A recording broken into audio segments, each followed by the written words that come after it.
Moby Dick Chapter 3. The Spooder Inn. Entering that gable-ended Spooder Inn, you found yourself in a wide, low, straggling entry with old-fashioned wainscots, reminding one of the bulwarks of some condemned old craft. On one side hung a very large oil painting so thoroughly besmoked, and every way defaced, that in the unequal crosslights by which you viewed it, it was only by diligent study and a series of systematic visits to it, and careful inquiry of the neighbors, that you could any way arrive at an understanding of its purpose. Such unaccountable masses of shades and shadows, that at first you almost thought some ambitious young artist, in the time of the New England hags, had endeavored to delineate chaos bewitched. But by dint of much and earnest contemplation, and oft-repeated ponderings, and especially by throwing open the little window towards the back of the entry, you at last come to the conclusion that such an idea, however wild, might not be altogether unwarranted. But what most puzzled and confounded you was a long, limber, portentous, black mass of something hovering in the center of the picture over three blue, dim, perpendicular lines floating in a nameless yeast. A boggy, soggy, squitchy picture truly, enough to drive a nervous man distracted. Yet was there a sort of indefinite, half-attained, unimaginable sublimity about it that fairly froze you to it, till you involuntarily took an oath with yourself to find out what that marvelous painting meant. Ever and anon a bright, but, alas, deceptive idea would dart you through. It's the Black Sea in a midnight gale. It's the unnatural combat of the four primal elements. It's a blasted heath. It's a Hyperborean winter scene. It's the breaking up of the icebound stream of time.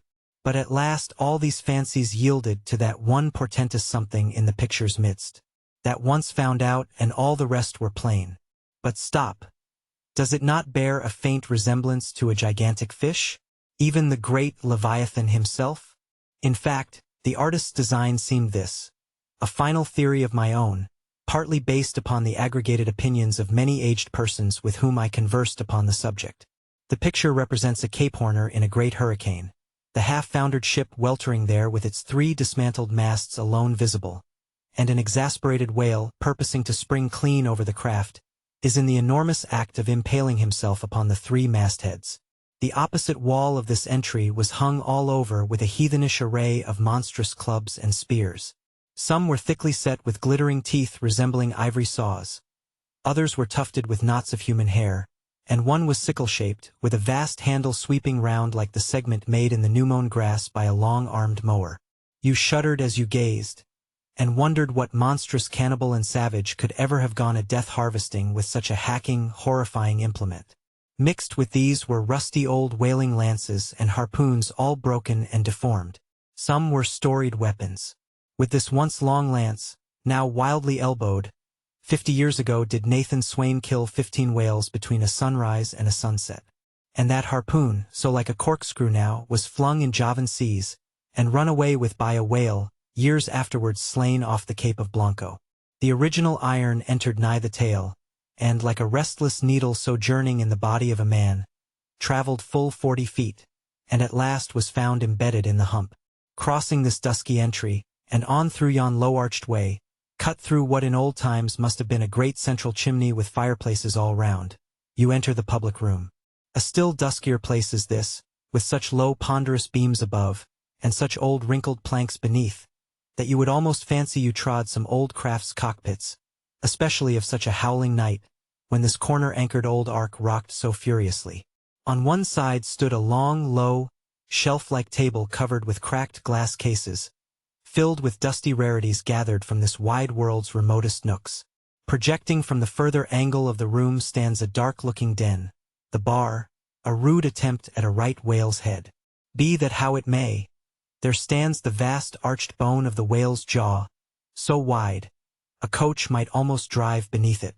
Within are shabby shelves, ranged round with old decanters, bottles, flasks, and in those jaws of swift destruction, like another cursed Jonah, by which name indeed they called him, bustles a little withered old man, who, for their money, dearly sells the sailor's deliriums and death. Abominable are the tumblers into which he pours his poison. Though true cylinders within, the villainous green goggling glasses deceitfully tapered downwards to a cheating bottom. Parallel meridians rudely pecked into the glass, Surround these footpads goblets. Fill to this mark, and your charge is but a penny. To this a penny more, and so on to the full glass, the Cape Horn measure, which you may gulp down for a shilling. Upon entering the place, I found a number of young seamen gathered about a table, examining by a dim light divers specimens of scrimshander. I sought the landlord, and telling him I desired to be accommodated with a room, received for answer that his house was full, not a bed unoccupied.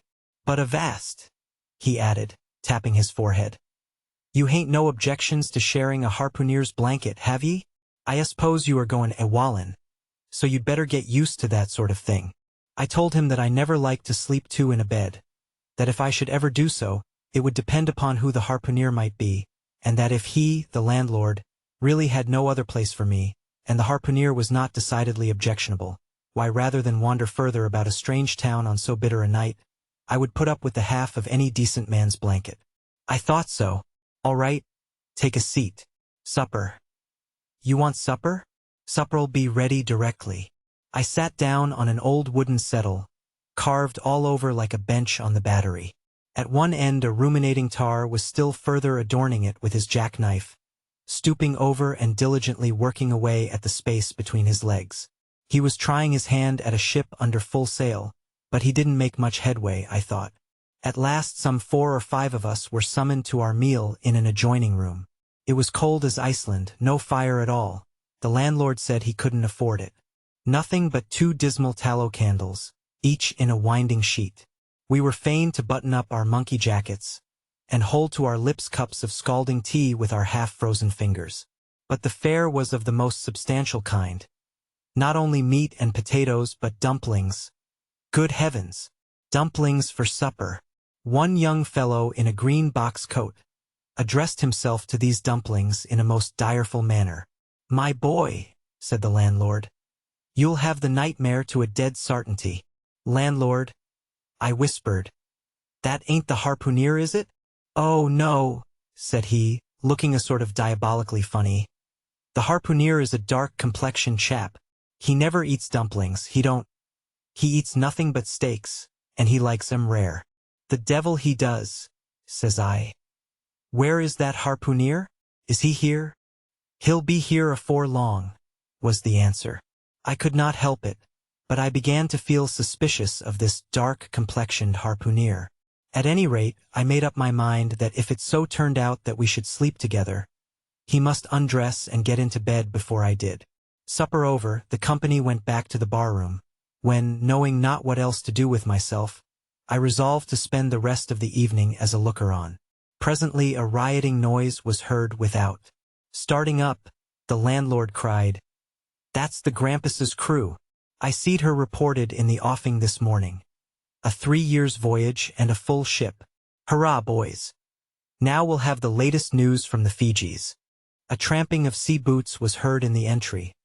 The door was flung open, and enrolled a wild set of mariners enough, enveloped in their shaggy watch coats, and with their heads muffled in woolen comforters, all bedarned and ragged, and their beards stiff with icicles. They seemed an eruption of bears from Labrador. They had just landed from their boat, and this was the first house they entered. No wonder, then, that they made a straight wake for the whale's mouth, the bar, when the wrinkled little old Jonah, their officiating, soon poured them out brimmers all round.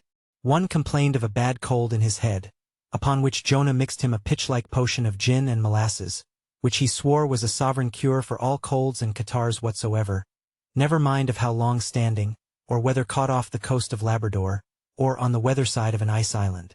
The liquor soon mounted into their heads, as it generally does even with the errantest topers newly landed from sea, and they began capering about most obstreperously.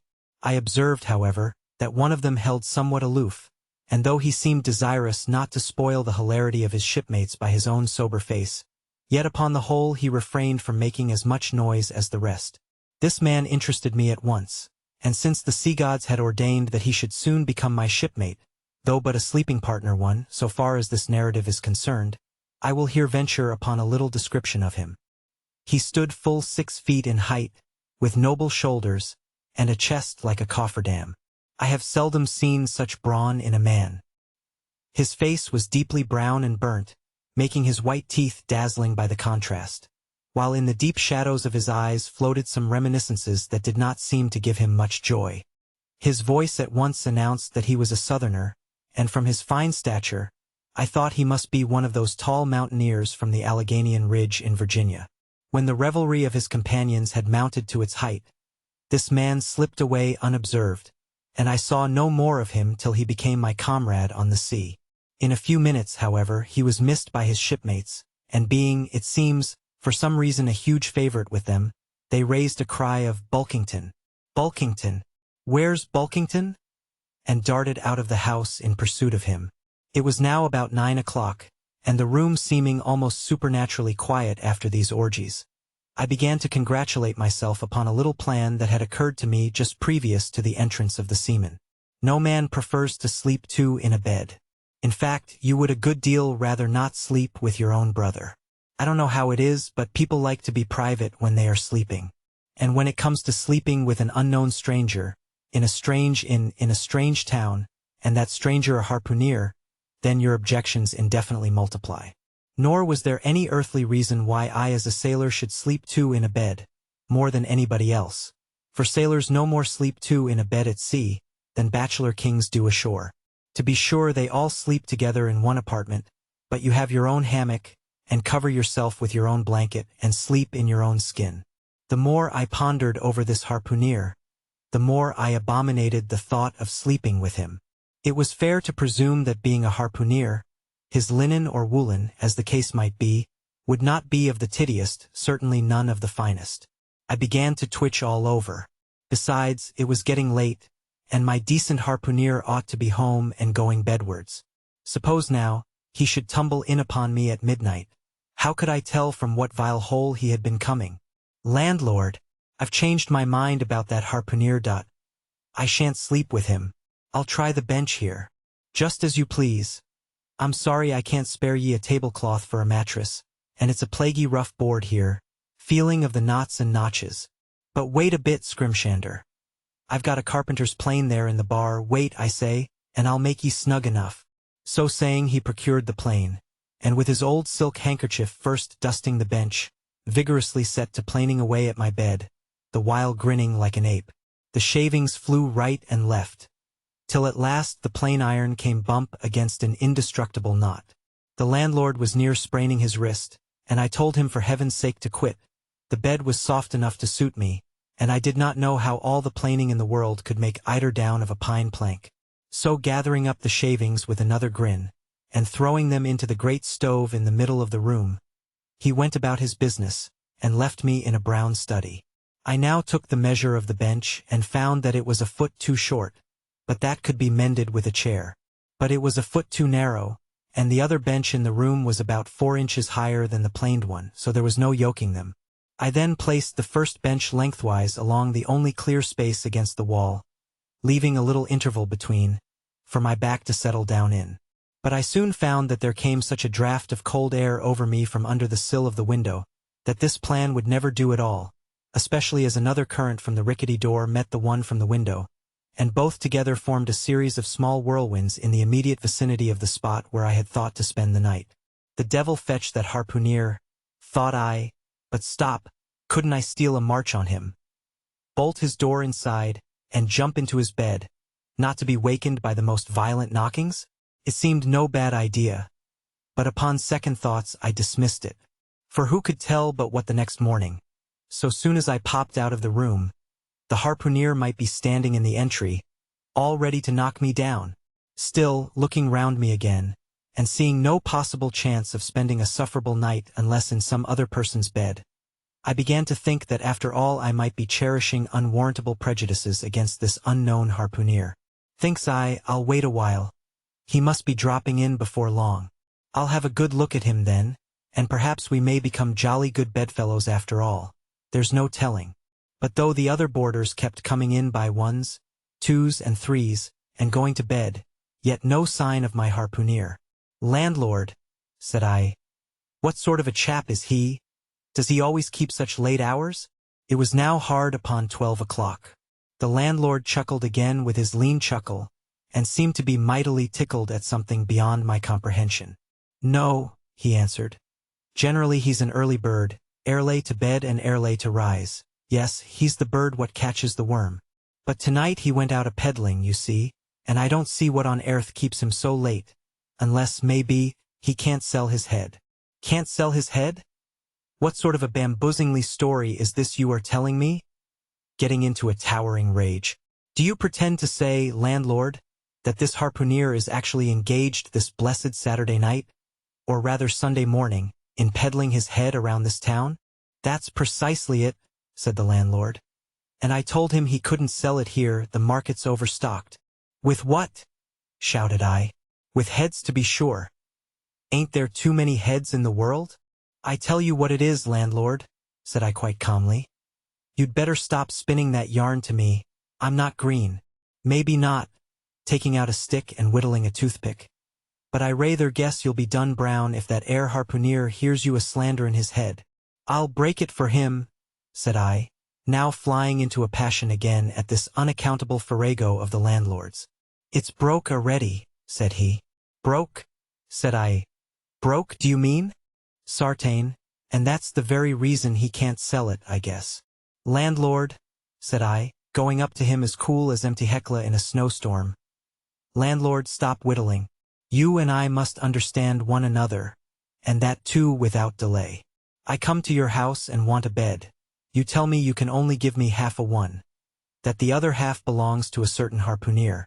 And about this harpooner, whom I have not yet seen, you persist in telling me the most mystifying and exasperating stories, tending to beget in me an uncomfortable feeling towards the man whom you design for my bedfellow.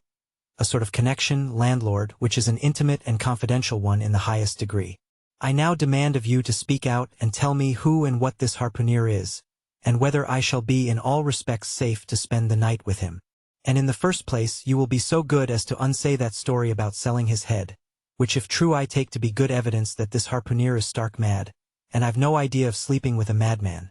And you, sir, I mean landlord, you, sir, by trying to induce me to do so knowingly, would thereby render yourself liable to a criminal prosecution. Wall, said the landlord, fetching a long breath. That's a putty long sarmon for a chap that rips a little now and then. But be easy, this here harpooner I have been tellin' you of has just arrived from the South Seas, where he bought up a lot of bombed New Zealand heads, great curios, you know, and he's sold all on 'em but one, and that one he's trying to sell tonight, 'cause tomorrow's Sunday, and it would not do to be sellin' human heads about the streets when folks is goin' to churches. He wanted to, last Sunday, but I stopped him just as he was going out of the door with 4 heads strung on a string, for all the earth like a string of Aeneans.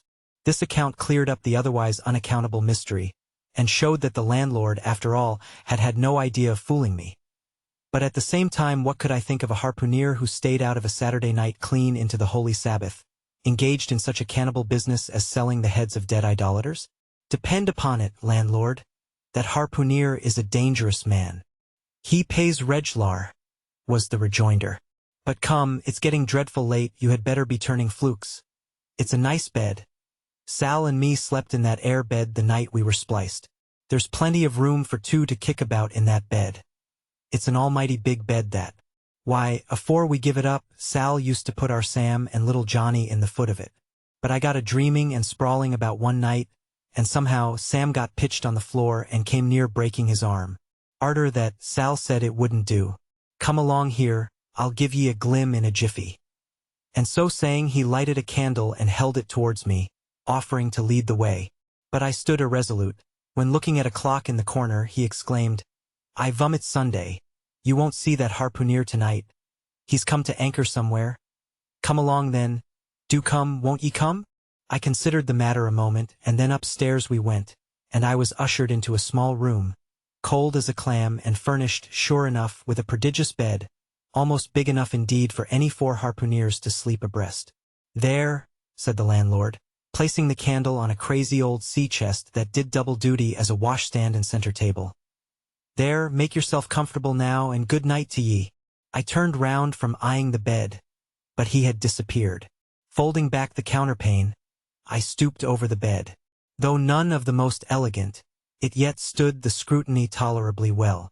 I then glanced round the room, and besides the bedstead and center table, could see no other furniture belonging to the place, but a rude shelf, the 4 walls, and a papered fireboard representing a man striking a whale.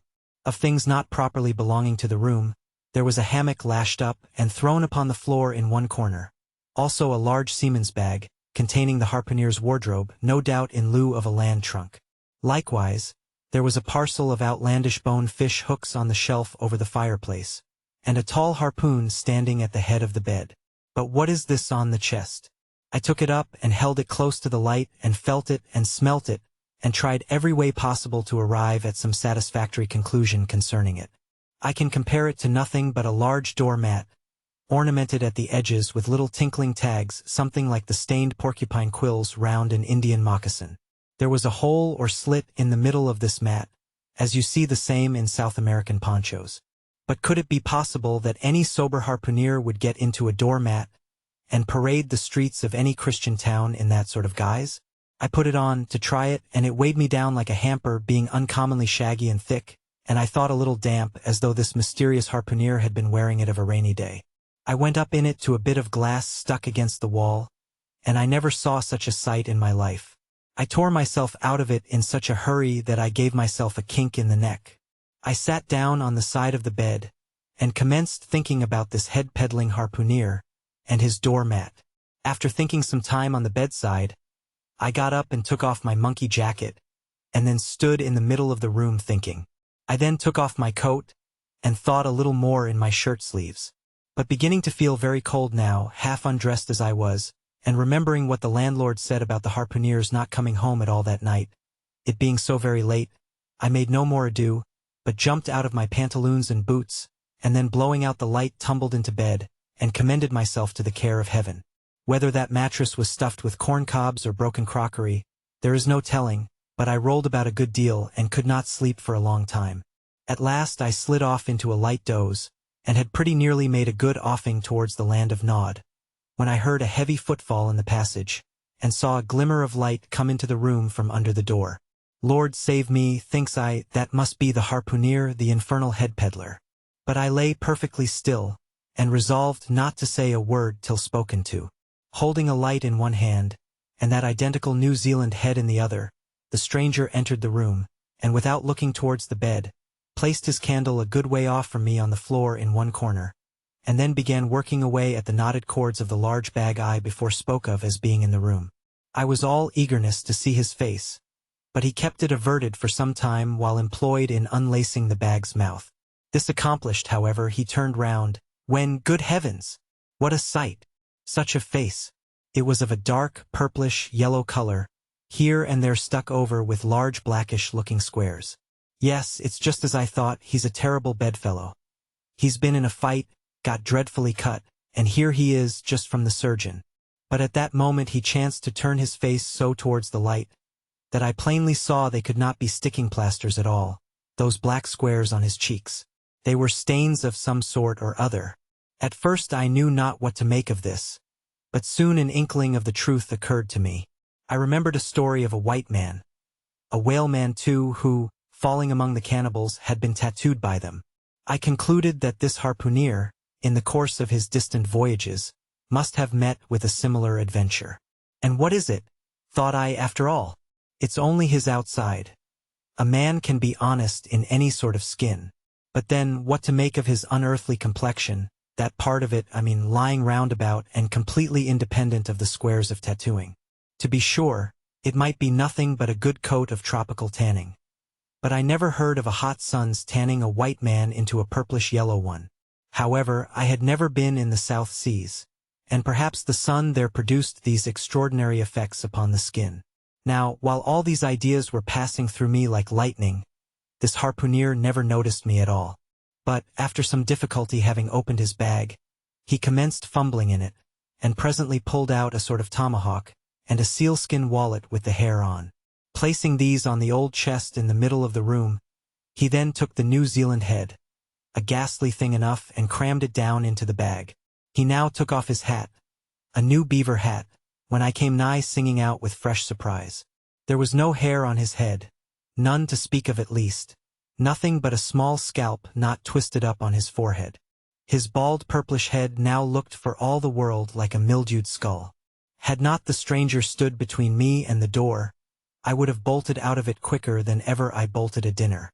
Even as it was, I thought something of slipping out of the window, but it was the second floor back. I am no coward, but what to make of this head-peddling purple rascal altogether past my comprehension. Ignorance is the parent of fear, and being completely nonplussed and confounded about the stranger, I confess I was now as much afraid of him as if it was the devil himself who had thus broken into my room at the dead of night. In fact, I was so afraid of him that I was not game enough just then to address him, and demand a satisfactory answer concerning what seemed inexplicable in him. Meanwhile, he continued the business of undressing, and at last showed his chest and arms. As I live, these covered parts of him were checkered with the same squares as his face. His back, too, was all over the same dark squares. He seemed to have been in a 30 years' war, and just escaped from it with a sticking plaster shirt. Still more, his very legs were marked, as if a parcel of dark green frogs were running up the trunks of young palms. It was now quite plain that he must be some abominable savage or other shipped aboard of a whaleman in the South Seas, and so landed in this Christian country. I quaked to think of it. A peddler of heads too, perhaps the heads of his own brothers. He might take a fancy to mine. Heavens! Look at that tomahawk! But there was no time for shuddering, for now the savage went about something that completely fascinated my attention, and convinced me that he must indeed be a heathen. Going to his heavy grego or wrap-all or dreadnought, which he had previously hung on a chair, he fumbled in the pockets, and produced at length a curious little deformed image with a hunch on its back, and exactly the color of a 3-days-old Congo baby. Remembering the embalmed head, at first I almost thought that this black mannequin was a real baby preserved in some similar manner. But seeing that it was not at all limber, and that it glistened a good deal like polished ebony, I concluded that it must be nothing but a wooden idol, which indeed it proved to be.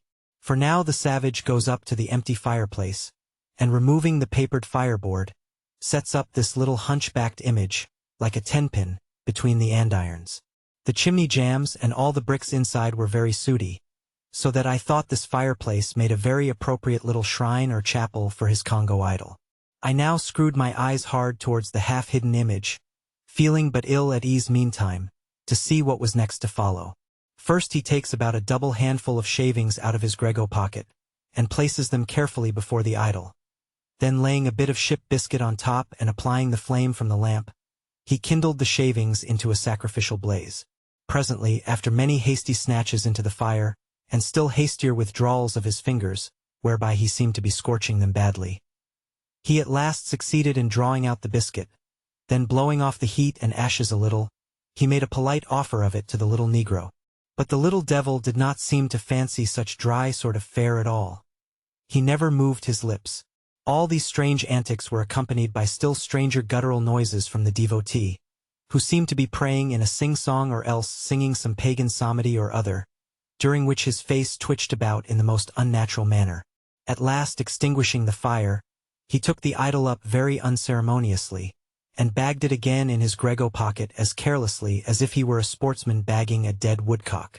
All these queer proceedings increased my uncomfortableness, and seeing him now exhibiting strong symptoms of concluding his business operations, and jumping into bed with me, I thought it was high time, now or never, before the light was put out, to break the spell in which I had so long been bound. But the interval I spent in deliberating what to say was a fatal one. Taking up his tomahawk from the table, he examined the head of it for an instant, and then holding it to the light with his mouth at the handle, he puffed out great clouds of tobacco smoke. The next moment the light was extinguished, and this wild cannibal, tomahawk between his teeth, sprang into bed with me. I sang out, I could not help it now, and giving a sudden grunt of astonishment he began feeling me. Stammering out something, I knew not what, I rolled away from him against the wall, and then conjured him, whoever or whatever he might be, to keep quiet and let me get up and light the lamp again. But his guttural responses satisfied me at once that he but ill comprehended my meaning. Who e debel you? He at last said, You no speak e damn me I kill e. And so saying the lighted tomahawk began flourishing about me in the dark. Landlord, for God's sake, Peter Coffin, shouted I. Landlord, watch, Coffin, angels, save me, speak ye, telling me who ye be or damn me, I kill ye. again growled the cannibal, while his horrid flourishings of the tomahawk scattered the hot tobacco ashes about me till I thought my linen would get on fire. But thank heaven, at that moment the landlord came into the room light in hand, and leaping from the bed I ran up to him. "Don't be afraid now," said he, grinning again. "Queequeg here wouldn't harm a hair of your head." "Stop your grinning," shouted I. "And why didn't you tell me that that infernal harpooneer was a cannibal? I thought ye knowed it. Didn't I tell ye he was a peddlin' heads around town? But turn flukes again and go to sleep. Queequeg, look here. You sabby me, I sabby. You this man sleep you? You sabby?" "Me sabby plenty," grunted Queequeg, puffing away at his pipe and sitting up in bed. "You get tea in," he added, motioning to me with his tomahawk, and throwing the clothes to one side. He really did this in not only a civil but a really kind and charitable way. I stood looking at him a moment. For all his tattooings he was on the whole a clean, comely-looking cannibal. "What's all this fuss I have been making about?" thought I to myself. "The man's a human being just as I am. He has just as much reason to fear me as I have to be afraid of him. Better sleep with a sober cannibal than a drunken Christian." "Landlord," said I, "tell him to stash his tomahawk there, or pipe, or whatever you call it. Tell him to stop smoking, in short, and I will turn in with him. But I don't fancy having a man smoking in bed with me. It's dangerous. Besides, I ain't insured." This being told to Queequeg, he at once complied, and again politely motioned me to get into bed, rolling over to one side as much as to say, "I won't touch a leg of ye." "Good night, landlord," said I. "You may go." I turned in and never slept better in my life.